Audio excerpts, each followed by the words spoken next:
I loved the all-out racing machines that Nat Herreshoff would design. If you look at modern race boats, I think they're incredible because there's no compromise. And Nat Herreshoff designed these beautiful one design race boats that, again, at their time, were the no compromise race boats. The flush deck, clean aesthetic, and so powerful. Those Herreshoff designs are timeless, and Marilee is one of them. Their sail area to displacement ratio is through the roof.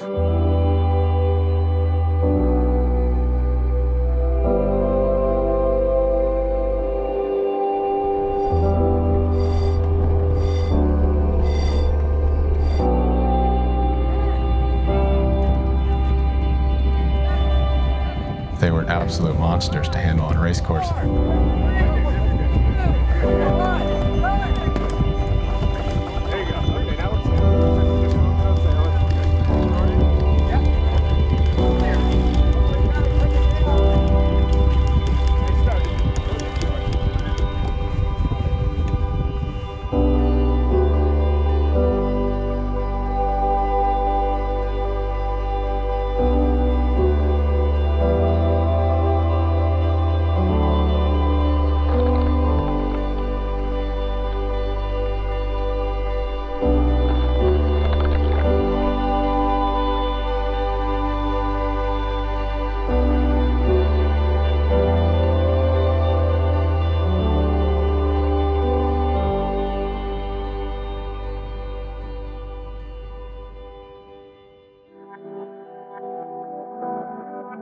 Coming up with a plan for Marilee was working within an owner's schedule that did not want to lose a sailing season.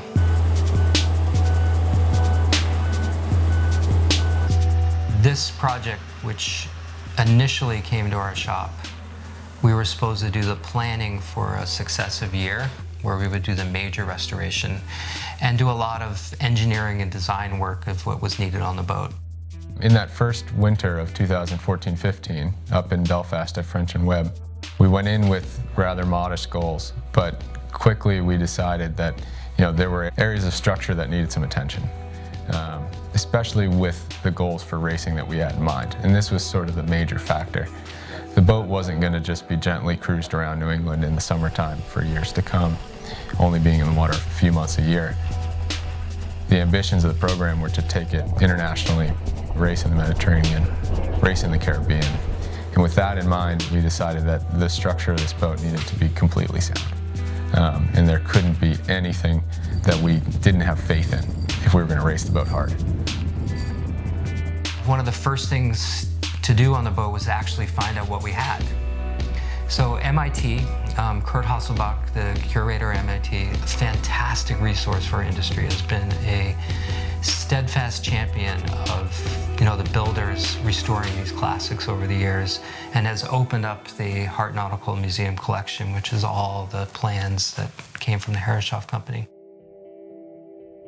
The Hart Nautical collection of the MIT Museum is one of the oldest marine collections in the United States. It was formed by MIT's Department of Naval Architecture and Marine Engineering in 1922. The Hart collections are largely archival, and they contain approximately 400,000 items, mostly photographic.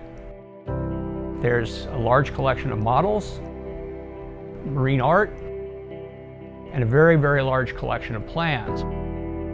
The Herreshoff Manufacturing Company design records is one of the larger plan collections in that group. About 14,000 plans, about 19,000 object records altogether. The Herreshoff design record is very heavily used by the classic boat community. It's used by model builders, it's used by people studying design.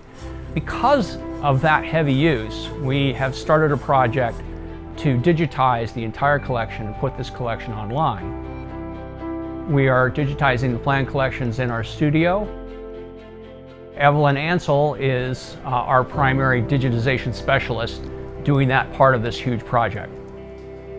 There's something about the manufacturing company's history and its pedigree and its legacy and the quality of build and the attention to detail all the way down to the molding and the way the planks are fastened.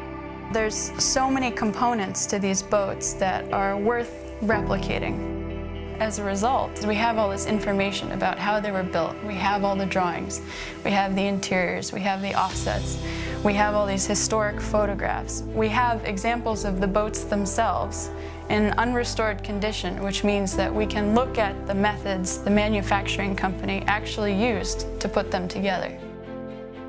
Todd French and his team at French Webb, they are extremely appreciative to have that level of certainty in the construction plans, and they have to then make decisions on their course of work based on what the owner's needs are and based on what the original design is. And I think that this refit program for Marilee adhered very, very closely to the integrity of the design while still understanding the owner's needs, which is to race this boat really hard. The New York 40s were called the Fighting 40s because they raced very, very hard. And that is Tim Rudder's intention with Marilee, to bring out the best in that boat.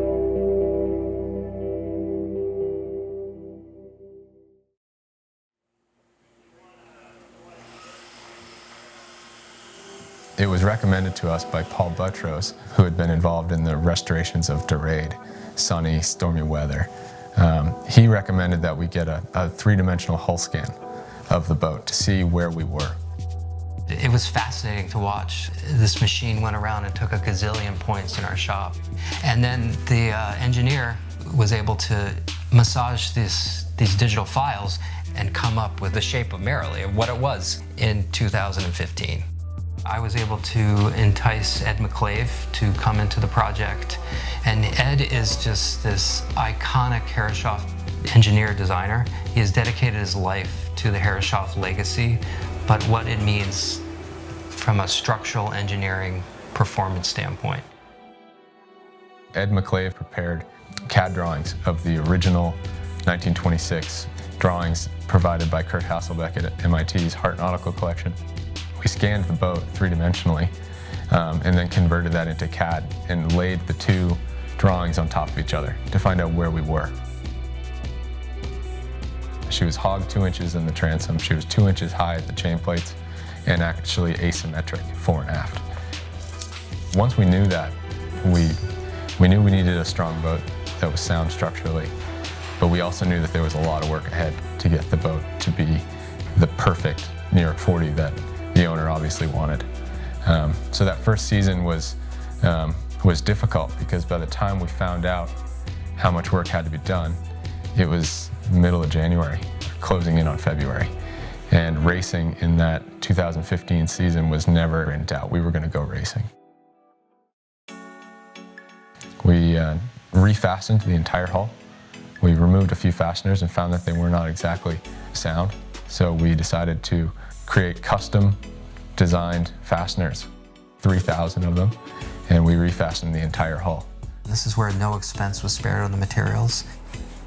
Custom screws were made for the boat, to the right pitch, to the right thread length, so that everything was working in concert as it should have been. We replaced a portion of the keel back aft. We replaced probably 80% of the floor frames. We also replaced about 45% of the starboard side planking, both single and double planks, and about 60% of the port side planking. Those were some of the major pieces that we tackled in that first season, not to mention a few others, such as moving the placement of the engine from really far aft, where it was unsupported, into the center of the boat. It was better for racing and also for the structure of the boat. These boats were incredibly lightly built. They weren't meant to last 95 years, and they didn't have as much structure in the ends as a modern boat does. So having all that weight back aft actually was probably the reason why we had that hog that we found, 2 inches in the transom. Getting weight out of the ends of the boat is like paramount. And so we were able to find some plans of the New York 40s that had engines closer to centerline. And we were able to actually move this power plant a good 12, 14 feet forward from where it was.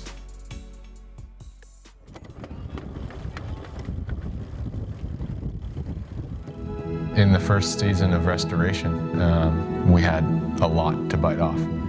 Incredibly, we accomplished the goal of going sailing and going racing in that first season. On July 4th in 2015, MARILEE launched after the first round of restoration work. We finished on the podium at all 4 events that we participated in that year: Marblehead, Corinthian Classic Regatta, the Nantucket Opera House Cup Regatta, and Museum Yachting at the end of the season. We managed to podium everywhere. It was one of those moments where I think the owner realized what he had. This was a fast boat, and even though we were just learning how to race it, we were still out there extremely competitive and successful.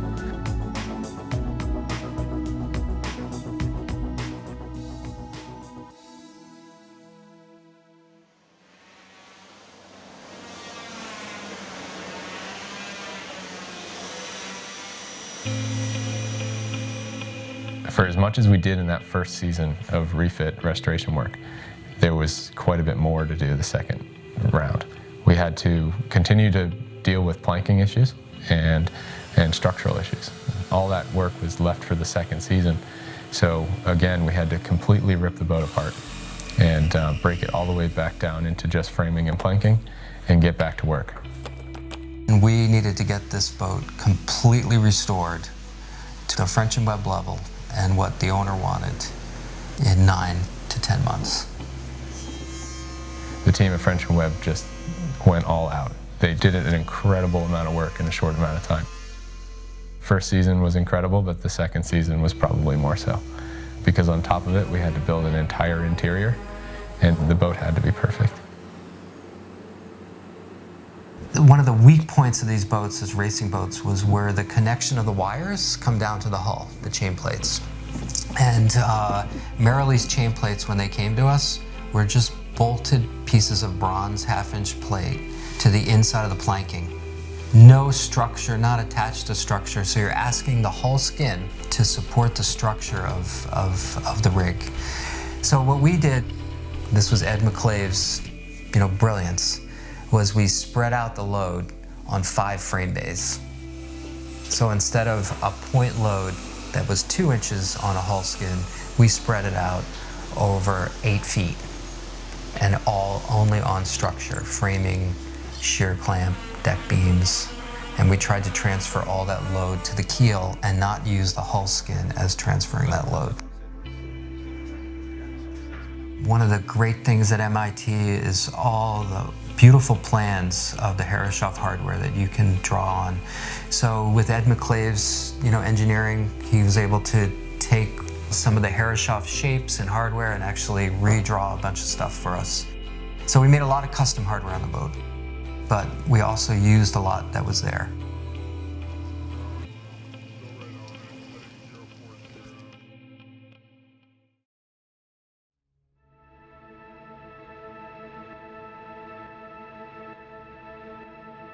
Because we have these boats in their original condition, it means that you can look at them and decide for yourself. And so there's this element of interpretation that is available to builders here. The experts, the true craftsmen, can come here and look and decide what was incidental on any given day. But by looking at the whole collection, they can see what is fundamentally Herreshoff in nature, which is extraordinary. I can't think of another collection that has this much historical documentation and has this much of a presence. The way the Herreshoff Manufacturing Company started was Captain Nat had been working at the Corliss Steam Engine Company in Providence.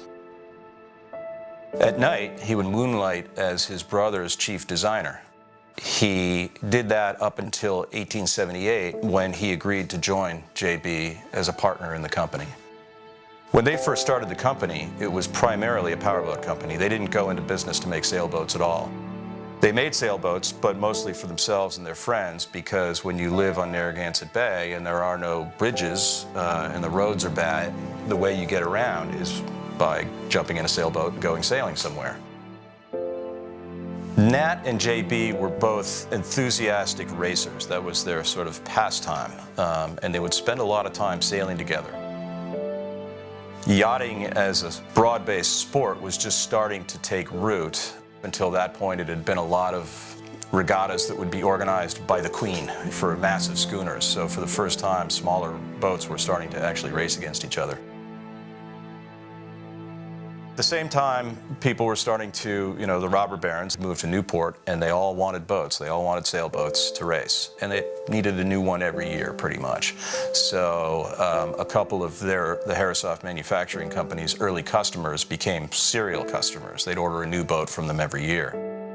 The 11th sailboat that the company built was actually the one that put it on the map from a sailboat perspective, and that was in 1891. They designed and built Gloriana.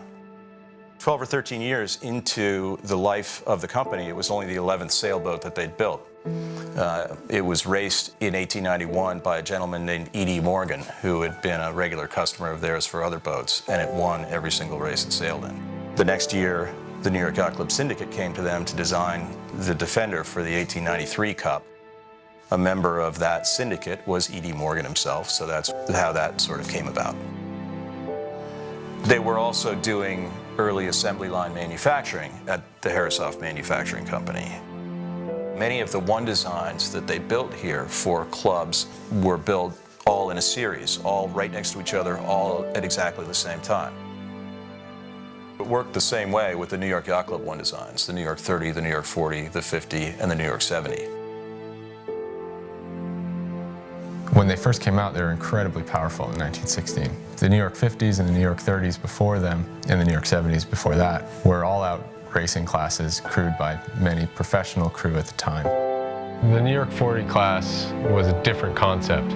These were owners who wanted to be more part of the action, and ultimately class rules would limit the number of professionals on board, which was different from the 50s and 70s especially. This promoted more family and friends to join on the boats for class racing, and it turned out to be a great success since the boats quickly earned the nickname Fighting 40s because of the close racing and great camaraderie amongst the crews. The rigs on the New York 40s are one of the last editions of a racing gaff rig, especially in Marilee's case in 1926. Back in 1916, they were still racing gaff rigs all over the United States and in Europe. In 1926, when Marilee was built, Ragosa, her sister ship, was actually launched as a Bermudan yawl. Marilee was still rigged as a gaff so that she could compete with the other New York 40s at the time in one design racing. Marilee was one of the last real racing classes, or racing designs, at Herreshoff with that gaff rig. They quickly turned over into Bermudan rigs that were a bit quicker upwind, maybe not as fast off the breeze, but definitely were more easily driven in racing applications.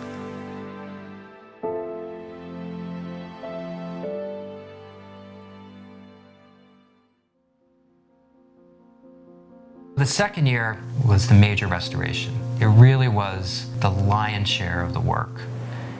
We made a new boom, 8-stave construction, hollow, a new gaff, a new topsail yard, and they're just, pieces of sculpture.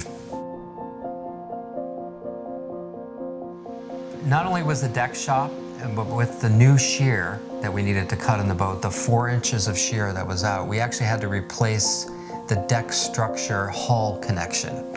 And that is called a shear clamp, which is the length of the boat, this longitudinal timber we had to take out and make new.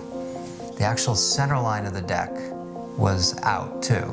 So every deck beam had to be replaced to its proper camber. Normally, Herreshoff would have, in the original build, the deck would have just been a single thickness laid deck with caulk seams, meaning cotton rolled in and black pitch tooled into the seams. In this day and age, people want water integrity. They don't have the crew that can, constantly upkeep and keep the decks wet all the time like they would in the old shipping days. So we actually designed a deck that was a teak covering on it. And then underneath that was, instead of full thickness teak, which is really heavy, we actually put Port Orford cedar down, which would have been more in keeping with the pine deck that was original. And then we laminated 2 layers of 1/8-inch cedar at 45 degrees. So there's 4 layers of deck, but it's not a plywood deck, it's a solid deck. It has the same weight characteristics as the pine deck, so we're not like overdoing it with, you know, added weight on the boat, but it's structurally much stronger than the original.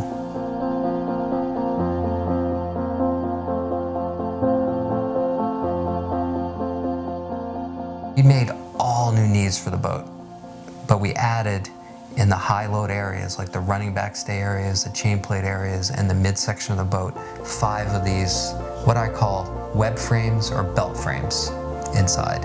And each one of those frames had a knee. And it's just like, to make all that all kind of flow together in an open interior, which is one of the Herreshoff pieces of this interior, is like you can sit on one side of the boat and you can see all the way to the bow and all the way to the stern inside the boat and all the structure. And these knees they just carry the line throughout this whole thing.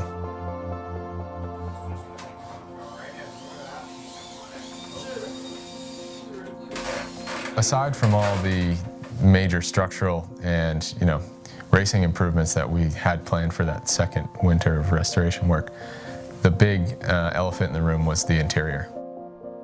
We needed to, you know, fully refit the boat with a brand new interior. And by brand new, we were not going to go back to the original designs of 1926. This is one of the special times of this project, I think, is the interior.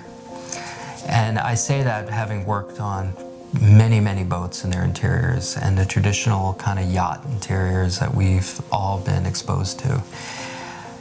The owner had a vision that was a little different. We sat down at the offices of Stevens & Waring in Belfast and did a complete 3-dimensional rendering of what he was hoping for this interior. The NY40 agenda allowed owners to make their own choices down below. The rest of the yachts were built essentially almost as a one design class, the same rigs and similar layout and deck hardware and things like that.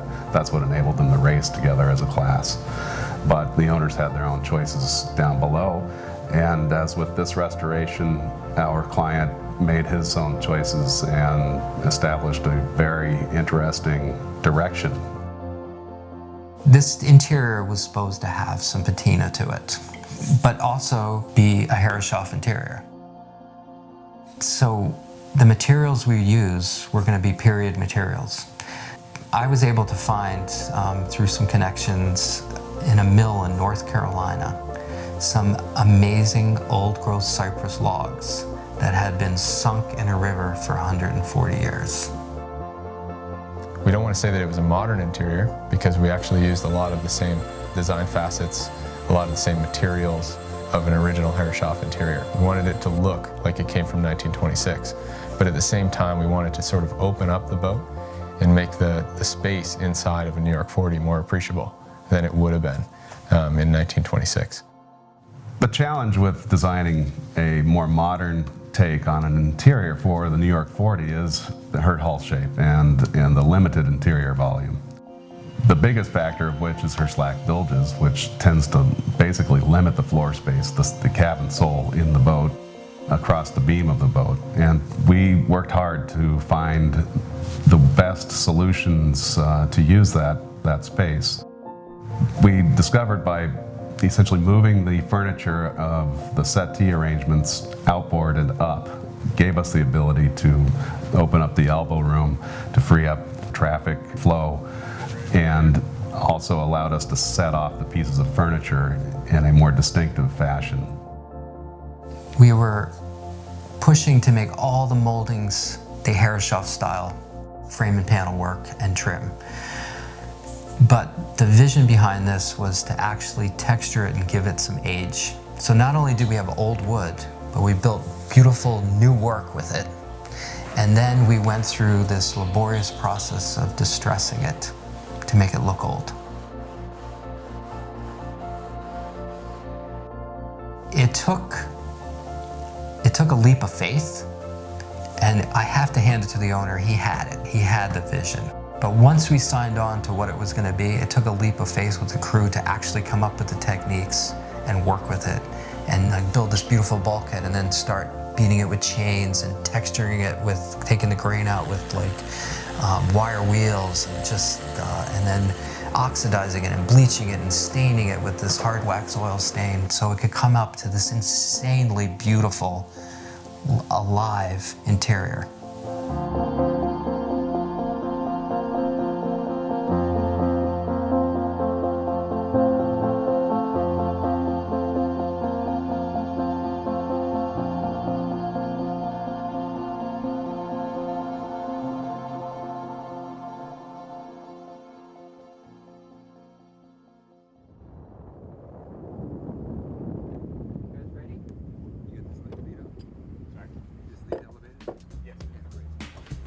The idea for the second rig came about almost unexpectedly. We never went into the project with it as one of the goals for her restoration.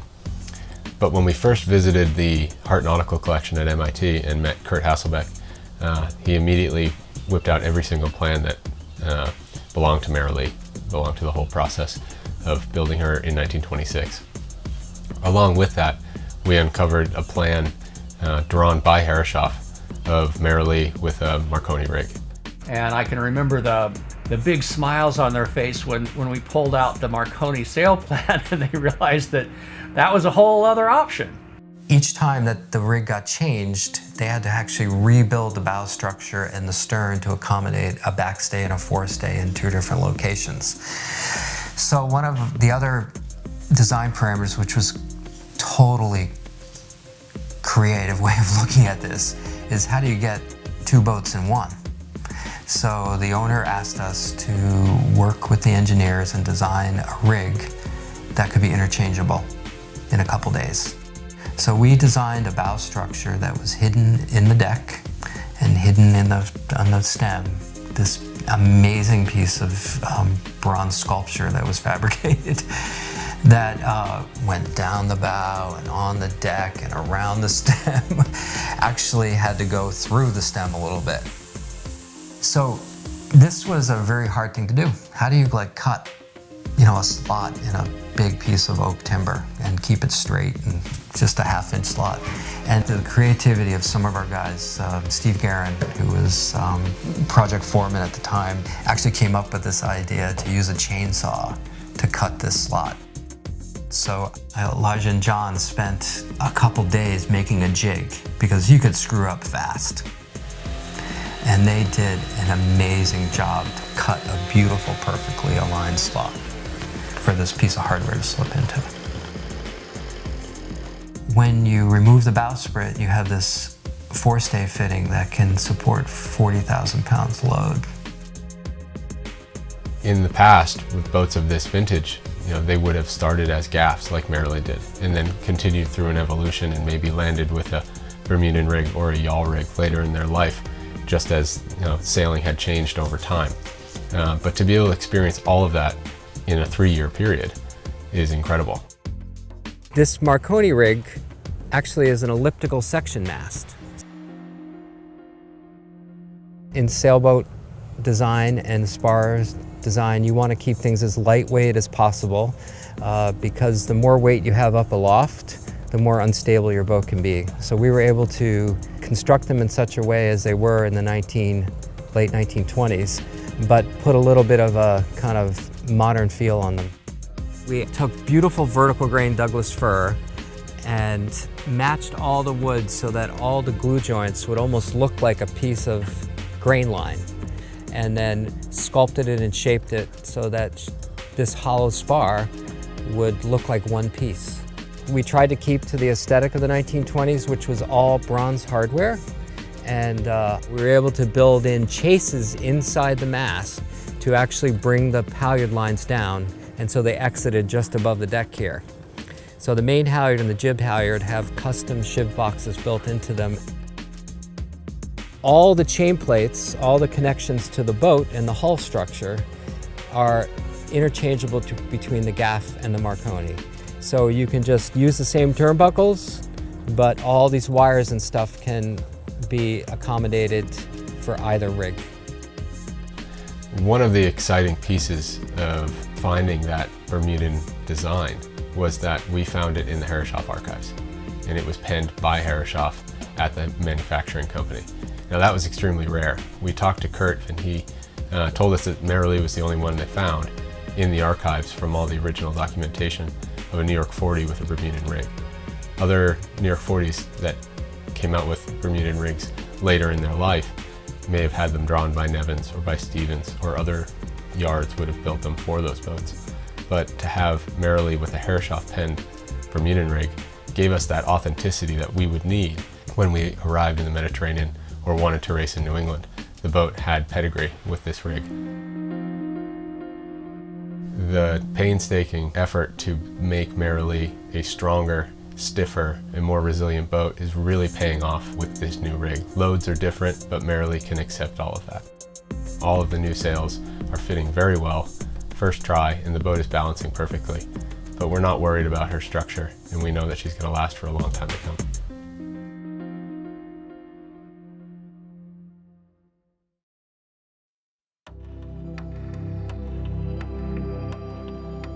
In the 2016 season of racing, we had more expectations for the boat.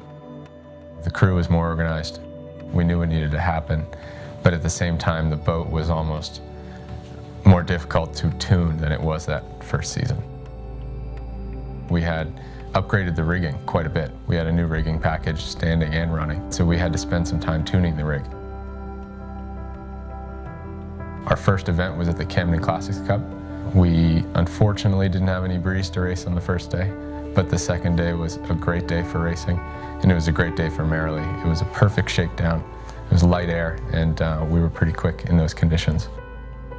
We were second across the line behind a big Spirit of Tradition boat.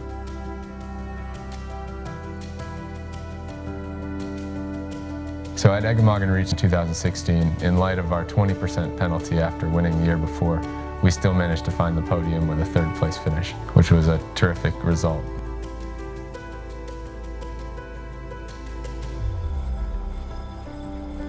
There were 3 days of racing this year in Nantucket. 2 days of windward leeward racing, which is unique for a boat like Marilee. Marilee was designed for short distance racing, out and around Block Island and back type of thing. Windward leeward racing is more for meter style boats and smaller boats. So it was a great 2 days of hard crew work to get this boat up and around a short windward leeward track. Although we didn't perform our best, it was fantastic preparatory work for the big event, which was the Opera House Cup on Sunday. The Opera House Cup was terrific. We sailed very fast, we sailed the boat hard, and the conditions were ideal for Marilee.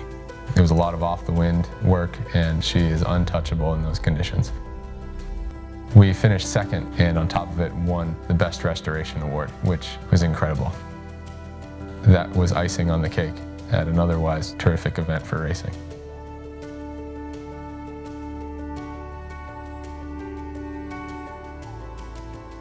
In 2016, we arrived in Bristol, Rhode Island for the Herreshoff Classic Yacht Regatta. We had a really beautiful event with a nod to both Marilee and Ragosa, the final 2 New York 40s ever built and still existing in racing shape, which was a fantastic time on the dock and up under the tent at the Herreshoff Marine Museum. Our final event was a Museum of Yachting event in Newport, hosted by Iris. We had a fantastic few days of racing. The second day was the most exciting. It was blowing upwards of 20 knots, and Marilee was flying. So we had some exciting racing and finished third overall, which was a nice finish to our season, making the podium at every event. After the event at the awards ceremony, Marilee was again crowned with the Best Restoration Award, the Tom Benson Award for Best Restoration. There was a lot of competition this year. Great boats, just great boats. And Marilee, with all her work, stood out. That's the winner for this year's Tiedemann Award, Marilee Owner. Stood out enough to win Opera House and to win again, Museum of Yachting. Museum of Yachting one was special because it was an industry-led judging group. It wasn't owners, it wasn't museums. There were no politics to it.